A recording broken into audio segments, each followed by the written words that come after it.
Picture this. You're standing on the wooden deck of a massive ship. Right. It's February. The year is 1852. And the freezing, churning waters of the Atlantic Ocean are just rushing up right over your boots. Oh, man, that is a terrifying image. Yeah, it really is, because the ship is the HMS Birkenhead. It's a British troop ship, and it has just struck this huge, submerged rock off the coast of South Africa. It's completely torn the hull open. Exactly. The hull is torn wide open, the water is pouring in at this horrifying rate, and you look around, and the math of the situation becomes instantly clear to you. It's just a pure numbers game at that point. Right, because there are roughly 640 people on board. Okay. But there are only enough functional lifeboats for about maybe 180. Wow. So that leaves 450 people mathematically guaranteed to die in freezing, shark-infested water. I mean, that is just the ultimate nightmare scenario, right? Yeah. It strips away all the societal comforts. It just reduces human existence to its most brutal, primal baseline. Right. Who lives, who dies, and who gets to make that call? Exactly. So the commanding officer, Lieutenant Colonel Alexander Seton, he draws his sword. And he orders his soldiers to stand fast. He actually draws his sword. Yeah. He commands that the women and children be loaded into the lifeboats first. And, this is the defining moment, because the soldiers do not riot. They don't break rank. They don't trample anyone. No! They literally stand in formation on the deck. Some of them are even helping pump the water just to buy the lifeboats more time. That is just, it's incredible discipline. It really is. They stand there in perfect discipline as the ship breaks apart and takes them down to a freezing death. I mean, they consciously sacrifice their own lives for the vulnerable. And, that historical event that's widely considered the origin of the whole women and children first protocol. Right. It crystallized this expectation of male chivalry that just basically became the absolute bedrock of modern civilization. But, and this is where it gets let me give you the counterexample, because this is where the illusion completely shatters. Okay, lay it on me. So 2 years later, 1854, another ship, the SS Arctic, collides with a vessel in the fog off Newfoundland. Similar situation. Very similar. Not enough lifeboats, but the outcome on the Arctic was just a complete chaotic bloodbath. Oh, really? So they didn't hold the line?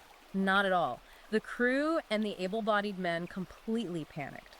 They violently commandeered the lifeboats for themselves, and they left the women and children behind on the sinking ship to drown. Wow. Yeah, literally not a single woman or child survived the wreck of the SS Arctic. See that contrast between the disciplined stoicism on the Birkenhead and the animalistic panic on the Arctic? Yeah. I mean, that is the absolute crux of the text we're exploring today. It really is. Yeah. Welcome to the deep dive. If you are a man exploring the red-pilled or manosphere or men's rights advocate spaces, you've likely felt this creeping sense of a fundamental wrongness in modern society. Right, like something is just off. Exactly. A feeling that the traditional male virtues that built the world, the drive to protect, the instinct to build, the stoicism required to stand on the deck of a sinking ship, those are being actively punished. Or just treated like a disease. Treated like a disease, yes.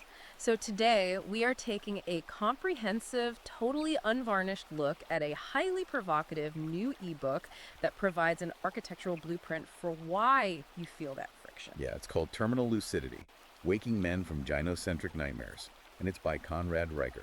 Right. And our mission today is to systematically deconstruct Riker's field manual. He offers this intense philosophical breakdown of how our institutions operated before they were, according to his thesis anyway, captured by feminists and Marxists. And more importantly, I think he provides this heavily structured, actionable blueprint for reclaiming what he calls masculine sovereignty. Yeah. But hey, before we step one foot further into this, we have a very vital disclaimer for you, the listener. Absolutely. This is crucial. The source material we're covering today is heavily, intensely politically charged. I mean, Riker is touching the absolute third rails of modern cultural left-wing and right-wing ideological battle. He does not hold back. No, he doesn't.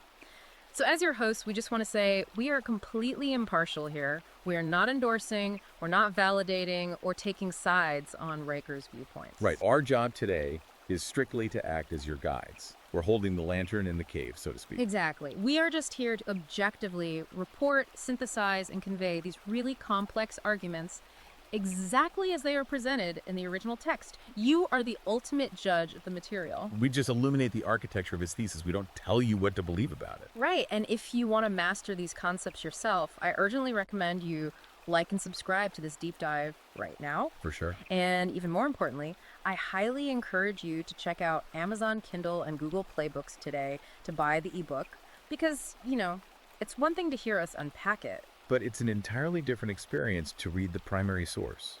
It really is. You will also definitely want to follow the author for his ongoing analysis on Substack at the handle at Conrad and Riker. So let's open the book. Riker starts by contrasting the Birkenhead and the Arctic for a very specific reason. Right, he's attacking the modern assumption that male self-sacrifice is just this natural default setting. Exactly. He argues the men on the Birkenhead didn't stay on the deck because of some biological inevitability. Yeah, like it wasn't just built into their DNA to die quietly. No, he uses that contrast to prove that male chivalry is not natural at all. It requires rigorous, unrelenting patriarchal training and enforcement. Right, the restraint and stoicism required to protect the vulnerable, it has to be violently installed into a man's operating system. Yes.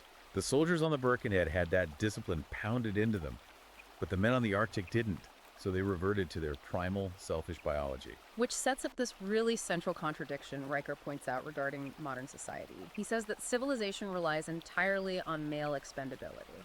Yeah, the whole machine runs on this vast, expendable vanguard of men willing to do the dangerous, lethal jobs. Right, like men dying in coal mines or men maintaining high voltage power grids in freezing storms. Or men fighting the wars. Exactly. But simultaneously, modern culture pathologizes the exact psychological profile required to do those jobs. Right, the strength, the aggression, the stoicism. Yeah, culture just labels those traits toxic masculinity. Yeah, it creates this cognitive dissonance that Riker argues is intentionally designed. Society demands the absolute utility of the masculine, but completely despises the nature of the masculine.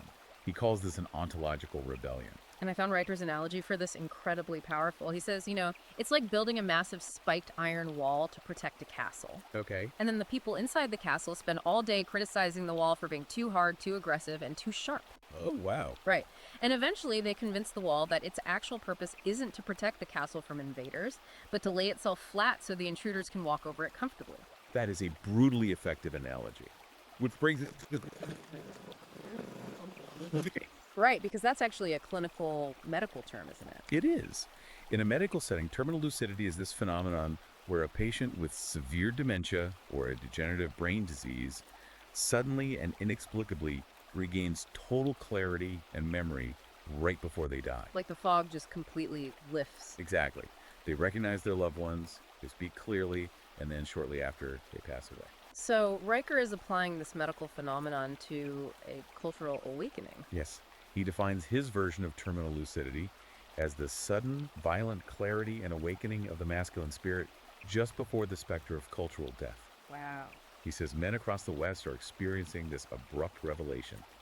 The ideological fog they were force-fed since birth is lifting, and they are waking up to the reality of the gynocentric matrix. Okay, let's pin down a definition for that because he uses gynocentrism a lot and he doesn't use it like an internet buzzword. No, he uses it as a very rigid sociological concept.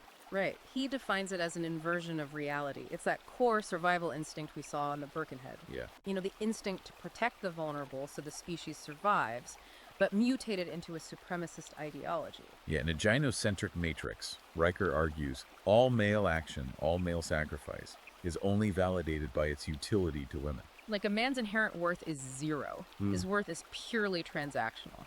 Right, and that leads to a massive question. If this system is so obviously exploitative, if the iron wall is being told to lay itself down, why do men comply with it? I was wondering the exact same thing while reading it. I mean, if men supposedly hold all the physical power, how did they get subjugated by this matrix? Well, the book's answer is that modern compliance isn't achieved through physical force.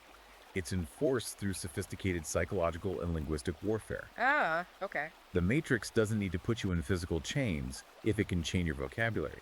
If the system can control the words you're allowed to use to describe reality, it controls your perception of reality itself. Which takes us straight into the epistemological war. And for those who aren't super familiar, epistemology is just the branch of philosophy concerned with how we know what we know. Right, how we determine what is actually true. And Riker asserts that the modern world has declared a literal scorched earth war on reason, on biology, and on what classical philosophers called the logos. Yeah, the logos is a foundational concept in Western thought. It basically represents the objective, divine architecture of truth. The belief that the universe isn't random. Right, that it possesses an inherent, rational, discoverable order. Things are what they are. But to understand how we lost touch with the logos, Riker takes us on this fascinating historical detour. He argues this didn't start with modern politics in the 20th century. No, it started way back in the 14th century. Right, with a massive shift in how humanity categorized reality. He traces it back to the battle between two major philosophical schools. Because for centuries, the Western mind was dominated by Thomistic or Aristotelian realism. And realism is basically the belief that things have an objective reality independent of our minds, right? Exactly. A tree is a tree because it possesses the essence of a tree. A man is a man because of biological, objective reality. The category exists in the real world, not just in our heads. But then Riker introduces the historical figure he views as the architect of our current linguistic chaos, which is William of Ockham. Right, a 14th century friar who championed a concept called nominalism. And nominalism is just the complete opposite of realism. Yes, it argues that universals or essences do not actually exist outside of the human mind. So in the nominalist view, words are just arbitrary labels we slap onto things for convenience. Wow. So a category like man or woman isn't an objective biological reality to them. Right, it's just a sound we make, a social construct. And Riker argues this shift to nominalism was the original philosophical sin. It completely paved the way for leftists to treat words not as fixed descriptors of reality, but as fluid tools for political power. Because if words have no objective meaning tied to a physical reality, then whoever holds the cultural power can just redefine reality on a whim. Which is how we arrive at the current state of linguistic manipulation. And Riker details how feminist gender theory executes what he brilliantly compares to a dictionary attack. Yeah, the hacker analogy. Let me make sure I'm mapping this correctly, because in cybersecurity, a dictionary attack is a brute force hacking technique, right? Right. A hacker uses an automated program to rapidly fire thousands of different password combinations at a server, just hoping that eventually one of them will bypass the security system. Is that what he's getting at? That is the exact analogy.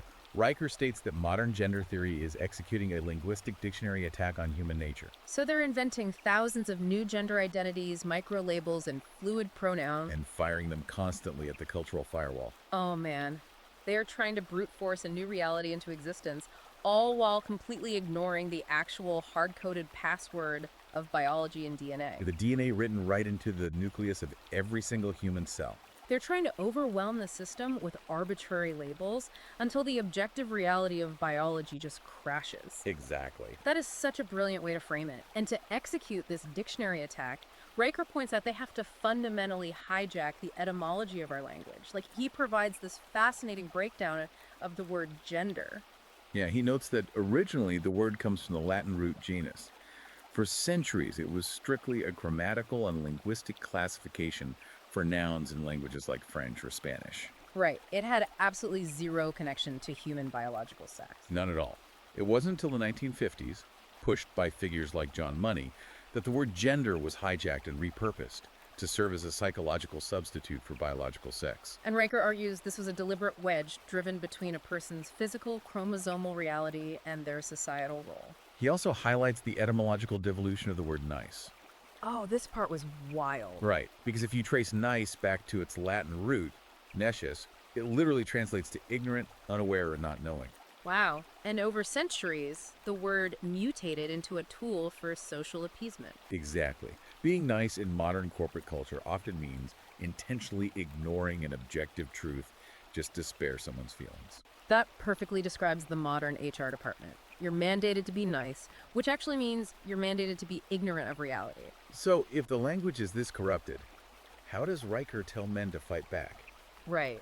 What's the tool set? He insists men must arm themselves with the classical tools of the trivium. The trivium, that was the ancient educational model, right? Grammar, logic, and rhetoric. Yes, but let's break that down. Because he doesn't mean grammar like knowing where to put a comma. Right. What does grammar mean in this context? In the classical sense, grammar is the mechanical foundation of reality. It means pinning down the absolute, objective definitions of things before you ever start arguing. You establish what is real. Okay, so definitions first, then what about logic? Logic is the mechanics of thought. You apply unbreakable mathematical rules of truth to those definitions to expose contradictions and fallacies in your opponent's argument. I see. And then rhetoric. Rhetoric is the application of truth. Once you have the definitions and the logic, you deliver that truth to the world with irresistible force and clarity. And applying the trivium leads directly to what Riker demands of his readers. The absolute refusal. Yes. He states that men must ruthlessly, categorically refuse to use the corrupted lexicon of the modern left. You do not say birthing person. We say mother. Right. You don't say equity, you say equality of opportunity. You just refuse to cede the linguistic territory. Because surrendering language is surrendering reality. Okay, but look, practically speaking, let's put this in the real world. If a guy is working at a Fortune 500 company and he executes this absolute refusal, like he refuses to use HR's mandated pronouns in an email signature, he's just going to get fired. Probably, yeah. And his mortgage still needs to be paid. Huh? Does Riker really expect men to sacrifice their livelihood over semantics? It's a phenomenal question, and Riker addresses that exact friction. He argues that the psychological cost of submitting to a lie is vastly more destructive than the financial cost of losing a corporate job. Really? How so? Because if you concede the definitions, you concede your own mind. Riker's position is that linguistic confusion is specifically designed to extract resources from men while keeping them docile. You think you're just nodding along in an HR meeting to keep the peace. But you aren't keeping the peace. You're submitting to psychological subjugation. If you pretend a falsehood is true simply to appease an ideological mob, you permanently break your own capacity for objective reason. You become a participant in your own enslavement. Exactly. Wow. He really pulls no punches there. He's saying that participating in the lie rots your intellectual core, which renders you incapable of defending yourself on any other front. Right. So, if corrupted language is the smokescreen, what is the raw reality hiding behind it? Because Riker strips away the semantics and goes straight to the blood and bone in his exploration of the gynocentric matrix. And he grounds his arguments heavily in evolutionary psychology here. Yeah, this is where he introduces the biological baseline of human interaction. Riker delves really deep into female, hypergamy, and the dual mating strategy. Which is fascinating. Evolutionary psychology basically suggests that in primitive ancestral environments, a female's survival and the survival of her offspring depended heavily on securing two distinct things. Optimal genetics and long-term resources. Right. And those two things rarely came in the same package, which leads to the dual mating strategy. Riker outlines the biological wiring that drives women to seek out high testosterone, dominant, aggressive alpha genetics for reproduction because those genes ensure strong offspring. But simultaneously, they seek to extract long-term provisioning, safety, and security from a stable, reliable, less aggressive beta male. Right. And Riker argues that traditional patriarchal structures, specifically enforced monogamous marriage, were civilizational technologies designed to channel and constrain this biological reality. Yes, it ensured that the men providing the resources were also guaranteed paternity and respect, which incentivized them to build civilization in the first place. But he claims that in the modern matrix, those traditional moral constraints have been completely dismantled. And without them, this primal, hypergamous instinct just runs completely unchecked. It reduces the modern male from a respected head of a household into a mere utility, like a disposable biological ATM. He's expected to provide the resources and stability, but he can be seamlessly discarded the moment a higher status male appears. Or the moment the state decides to provide those resources for her via the taxpayer. It is just unvarnished, brutal biology. And he applies this hard biological lens to examine modern institutions, pointing out that when institutions ignore these biological realities in favor of ideological equity, the results are catastrophic. Right, and he leans heavily on empirical data to make this point. Specifically, he cites that massive 2015 study conducted by the United States Marine Corps. Oh yeah, the ground combat element integrated assessment. We really need to get into the weeds of this because Riker uses it as a foundational pillar of his argument against institutional capture. Absolutely. The Marine Corps spent roughly $36 million to run this rigorous empirical test. 36 million. Yeah. They created an experimental task force to evaluate the physical and tactical performance of all male squads compared to mixed-gender integrated squads in simulated combat environments. Right. They wanted to see if integrating women into frontline combat roles improved or degraded operational effectiveness. And the data wasn't just slightly skewed, it was overwhelmingly definitive. Yeah, the study showed that all male squads significantly outperformed mixed gender units in 69 out of 134 tactical evolutions measured. Let's look at the mechanics of why that happened, because Riker details the biomechanical friction points. It wasn't about willpower or bravery. Right, it was pure physiology. Exactly. The tests required Marines to carry packs weighing up to 100 pounds. And the biomechanics of the female pelvis, combined with the differences in upper body muscle mass, meant that female Marines experienced drastically higher rates of musculoskeletal injuries. And Riker points out the casualty evacuation drills, because when a 200-pound Marine goes down under fire, wearing 50 pounds of gear, he has to be dragged out of a vehicle or over a wall immediately. And the integrated units were significantly slower at executing those casualty evacuations. Their weapon accuracy degraded faster under cognitive and physical load. They were slower to negotiate obstacles. So the empirical conclusion of the Marine Corps' own data was that integrating units decreased lethality, decreased speed, and increased casualties. It literally made the unit less effective at winning wars. Yet, as Riker points out with blistering precision, the civilian leadership in the Pentagon completely ignored the empirical evidence.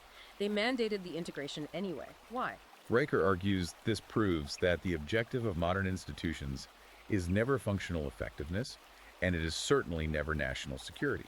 It's ideological conquest. Exactly. It was about forcing a nominalist egalitarian narrative over raw biological reality. Which perfectly sets up what Riker frames as this airtight syllogism regarding the modern feminist workplace. Right, it's syllogism. He states that feminists relentlessly demand absolute equality and representation in the corner office, on the corporate boards, and in prestigious, high-paying STEM roles. But, as Riker observes, they never demand equality in the coal seam. Right. They do not demand 50% representation on deep-sea oil rigs, or in the sewers, or on high-voltage transmission lines, or in the grueling, lethal infantry roles. And for Riker, this selective demand for equality proves that the movement isn't actually about equality at all.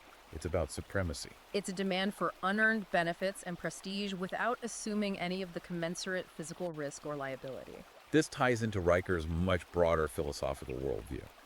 He posits that hierarchy is not some oppressive social construct invented by greedy men.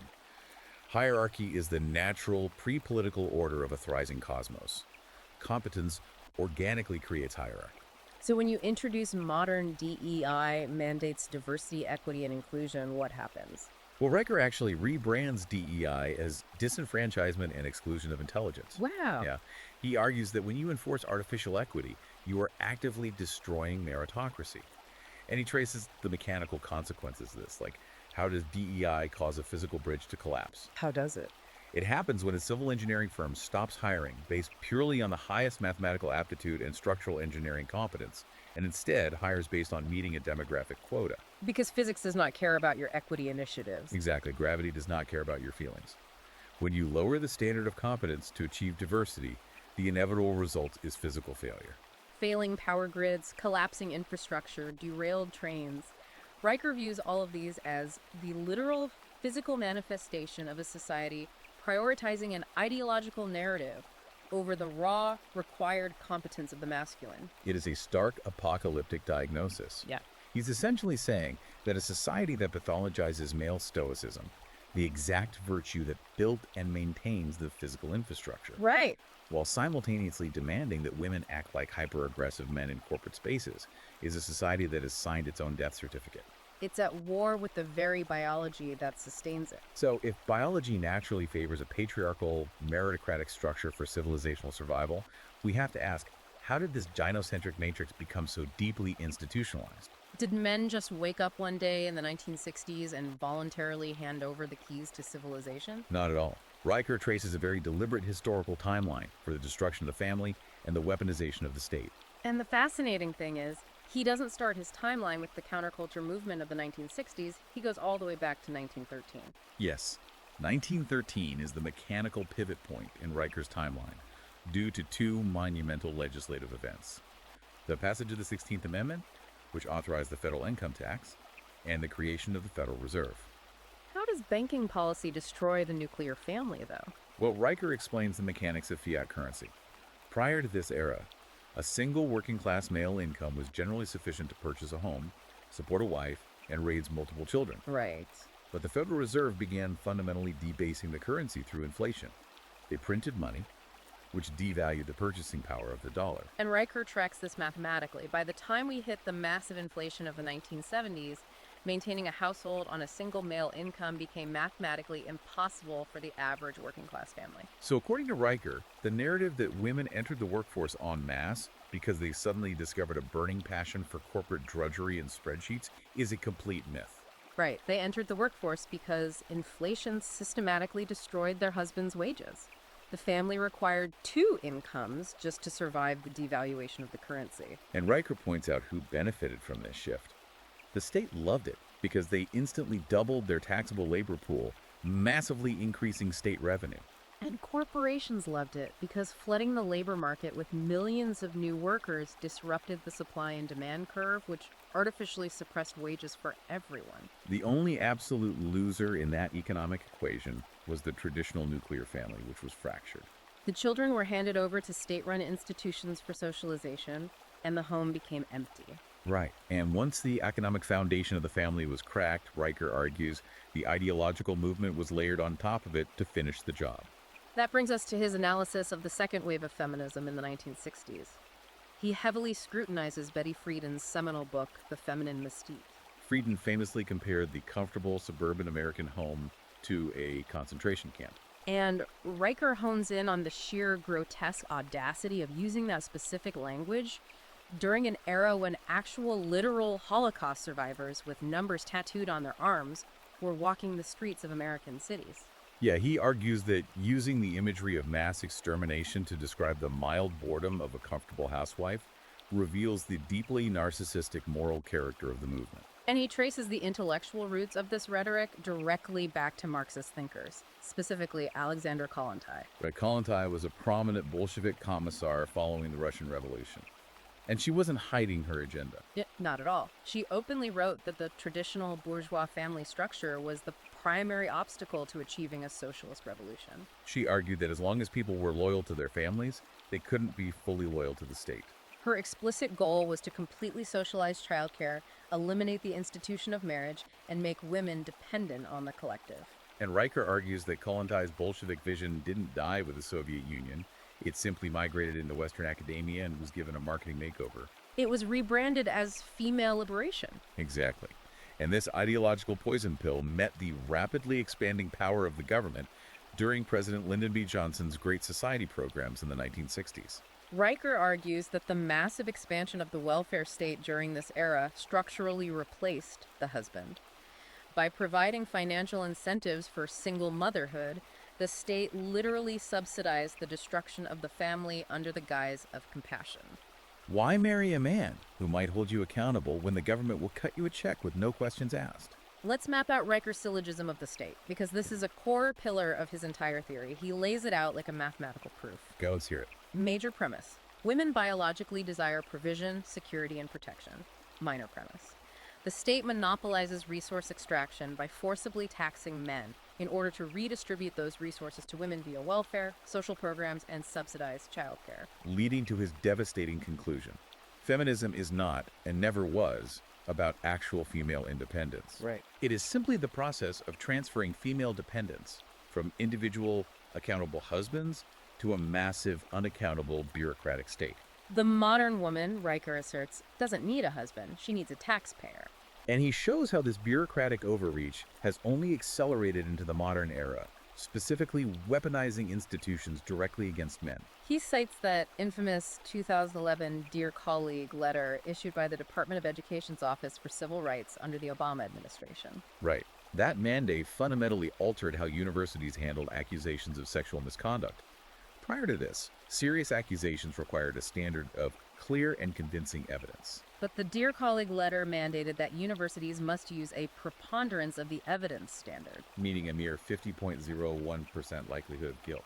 Riker points out that this mandate essentially turned university Title IX offices into literal star chambers. It stripped young men of their fundamental rights to due process, denied them the right to cross-examine their accusers, and established a chilling standard where the accused male is functionally guilty until proven innocent. It's bureaucratic terrorism designed to keep men in a state of perpetual anxiety. And this systemic anxiety bleeds over into the corporate world and modern therapeutic culture, leading to what Riker identifies as the psychological double bind.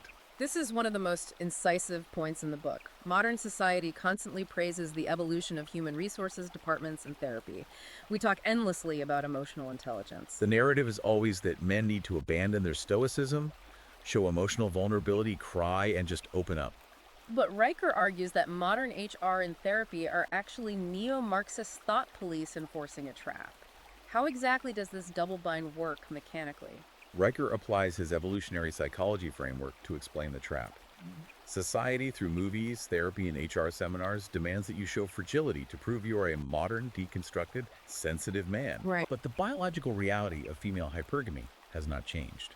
So when a man actually complies, when he breaks down, cries, and shows deep emotional weakness to his partner, what happens?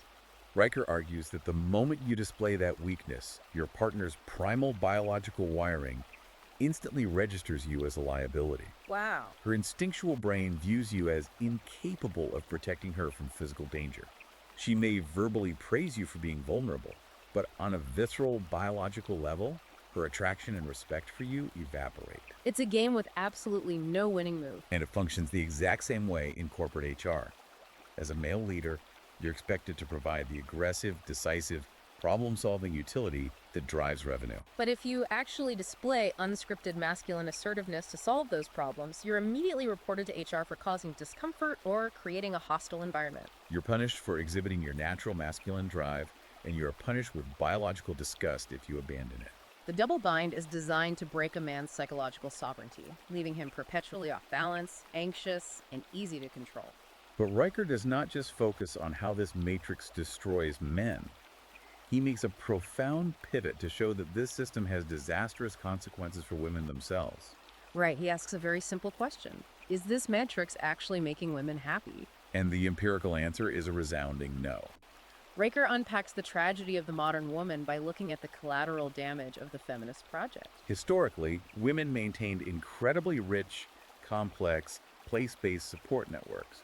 Grandmothers, aunts, sisters, and neighbors all lived in close proximity. The proverbial village.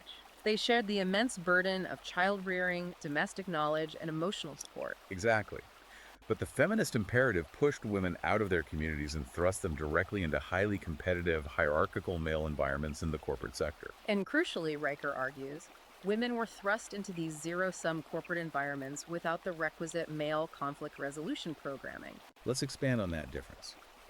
Men have spent thousands of years developing very formal hierarchies, codes of conduct, and sportsmanship to manage intense zero-sum competition without physically destroying each other. Right. Two men can brutally compete for a promotion, scream at each other on a rugby pitch, and then go get a beer afterward because they leave it on the field. But women, Riker posits, do not naturally utilize those explicit hierarchical codes of conflict resolution. So when they're placed in the corporate matrix, they often revert to primate intrasexual competition strategies. Indirect aggression, subtle reputation destruction, whispering campaigns, and strategic grievance filing. So instead of finding a sisterhood of allies in the workplace, women find themselves trapped in a boiling cauldron of passive aggression. They destroyed the village to conquer the corner office and found out the corner office is a miserable, lonely place.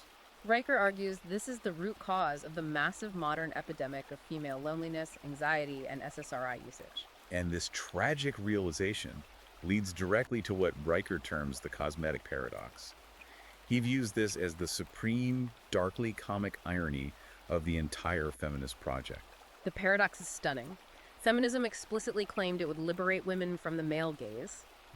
It promised a utopia where women would be valued solely for their intellect, their minds, and their corporate achievements rather than their physical bodies. Yet, the empirical result of this liberation is a sprawling $15 billion cosmetic surgery industry. $15 billion. We are talking about women in their 30s, 40s, and 50s undergoing incredibly invasive surgeries, injecting neurotoxins into their faces, pumping their bodies full of synthetic fillers.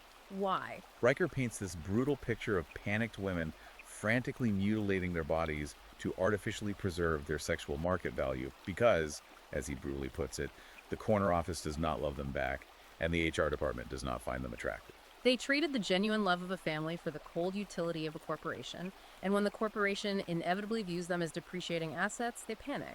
Riker frames this massive rebellion against natural aging not merely as superficial vanity, but as a profound theological revolt. He connects it to Eve's original error in the Garden of Eden. Yes, the assertion of absolute autonomy. It's the arrogant belief that one can sever oneself from the natural order, from the logos, and somehow defeat time, biology, and mortality through sheer chemical intervention and spending power. I think it's really important here to connect this back to you, the listener, because Riker is not writing these chapters to mock or hate women. No, not at all. He is methodically laying this out to show men that the system they are sacrificing their lives, their labor, and their sanity for isn't even working for the people it claims to elevate. The gynocentric matrix is a colossal failure. It is making everyone, men and women alike, miserable, heavily medicated, deeply in debt, and profoundly lonely. It's a lose-lose proposition. It's a systemic civilizational failure. And having thoroughly deconstructed the architecture of the Matrix, the corrupted language, the suppressed biological realities, the weaponized bureaucratic state, and the psychological double binds the book, pivots to its ultimate purpose. Right, the diagnosis is terminal, so what is the cure? How does the red-pilled man escape this matrix, and how does he rebuild? This is the payoff. This is Riker's blueprint for resistance, the forging of the sovereign patriarch. Riker provides highly specific, actionable advice. And the very first step is what we unpacked earlier. The absolute refusal. The absolute refusal is the foundational praxis of the sovereign man. It means a total unapologetic refusal to use the left's corrupted lexicon. But Riker expands it beyond just vocabulary. It means a physiological refusal to apologize when you have committed no objective moral wrong. Because the Matrix relies on your guilt. Exactly. The sovereign man intentionally chooses the immediate social discomfort of violating cultural expectations in order to secure his own psychological sovereignty. You simply stop playing the game on their semantic terms. Next, he introduces the mental architecture required to sustain that refusal. He calls it building the inner citadel, which draws heavily on classical Stoicism, the philosophy of Marcus Aurelius and Epictetus. It's about building an intellectual fortress grounded in natural law that external forces cannot penetrate. To illustrate this posture, he brings up Charles Martel, the Hammer, at the Battle of Tours in 732 AD. The historical context is vital here. An invading absolutist ideology was sweeping into Francia, threatening to completely overrun Western Europe. And Charles Martel did not send diplomats to dialogue with the invaders. He did not seek to understand their grievances or find a middle ground. He found a high point on the terrain and formed an impenetrable physical shield wall. Let's think about the mechanics of a shield wall. It requires absolute discipline. You lock your shield with the man to your left and the man to your right. If one man gets scared, breaks rank, or shows emotional fragility, the line breaks and everyone dies. The phalanx requires a brotherhood of rational order to break the chaotic advance of the enemy. Ranker says that is the exact rhetorical and psychological posture the modern man must take. You do not negotiate with a nominalist mob. You form a shield wall of truth and let them exhaust themselves against it. He pairs that medieval historical example with a brutally modern one. Vice Admiral James Stockdale. Stockdale was the highest-ranking naval officer held captive in the Hanoi Hilton during the Vietnam War. He survived over 7 years of unimaginable, bone-breaking torture. How? Not by being an optimist. Not by hoping he would be rescued by Christmas. He survived through pure, uncompromising stoic fortitude. He built an inner citadel that his torturers could not breach. Riker applies this directly to the modern man.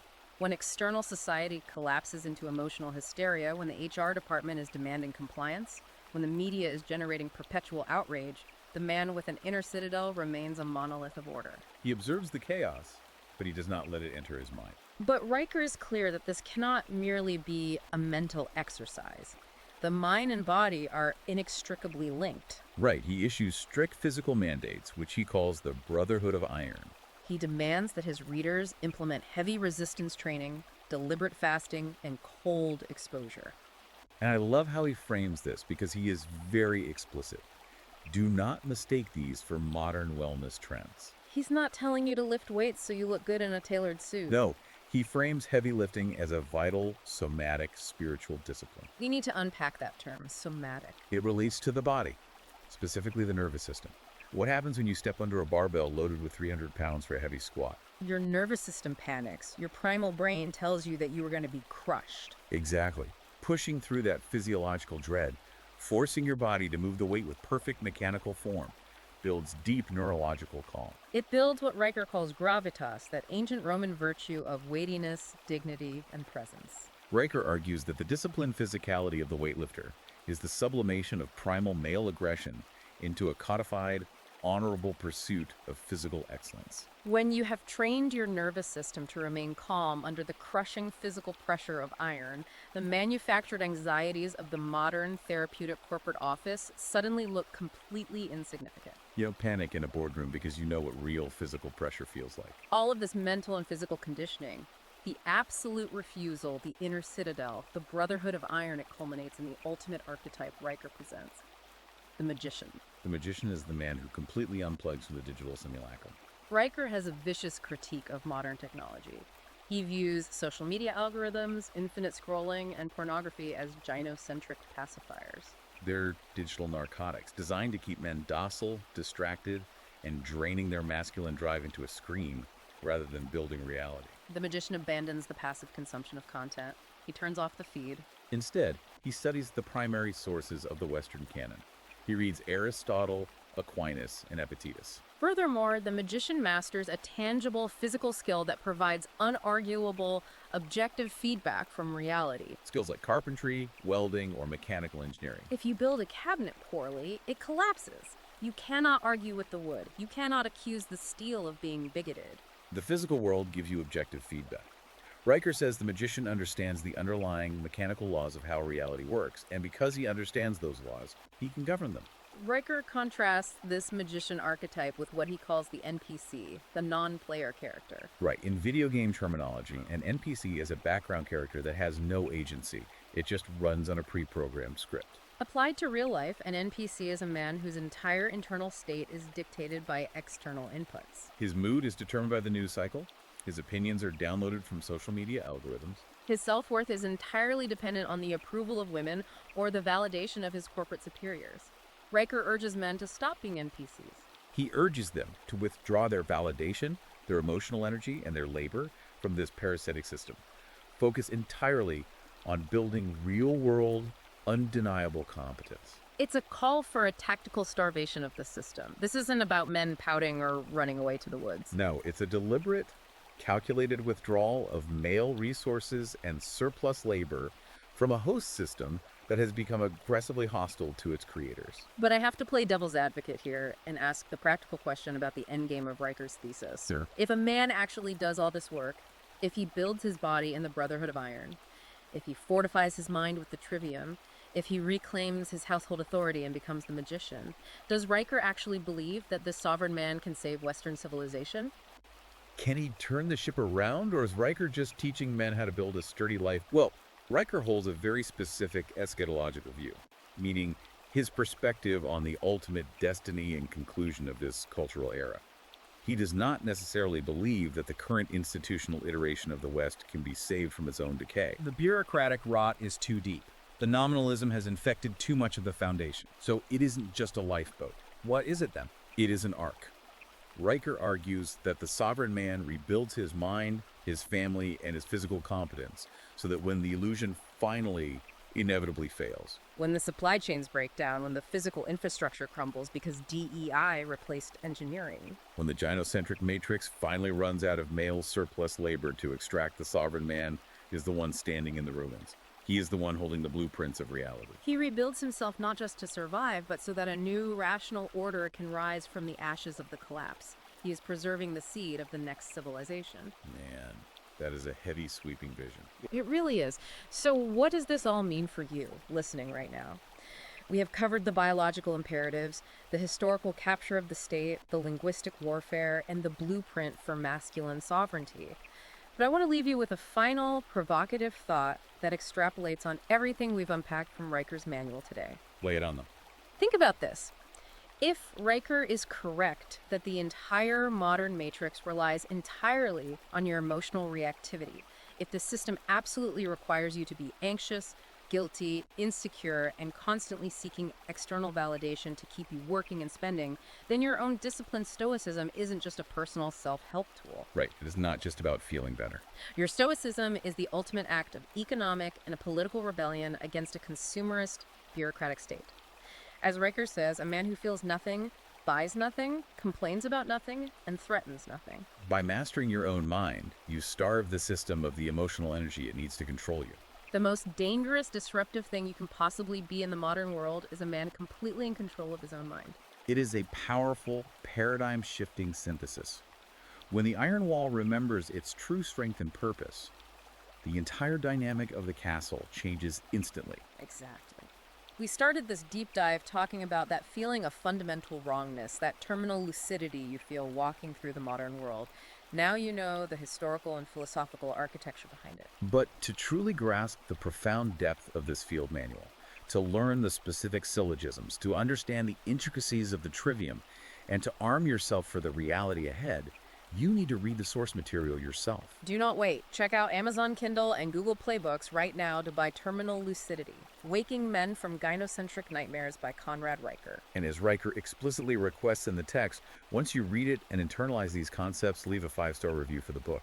That is how you help beat the algorithms and let other men know there is a clear, actionable way out of the matrix. Stay sharp, guard your mind, and continue your education by following the author for his ongoing incisive analysis on Substack at the handle @Conrad and Riker, on Twitter @Conrad Riker, and on YouTube @Conrad and Riker. Thank you for joining us on this exploration. Don't forget to like and subscribe to this deep dive for more profound explorations of vital, paradigm-shifting texts. Build your inner citadel. We'll see you out there.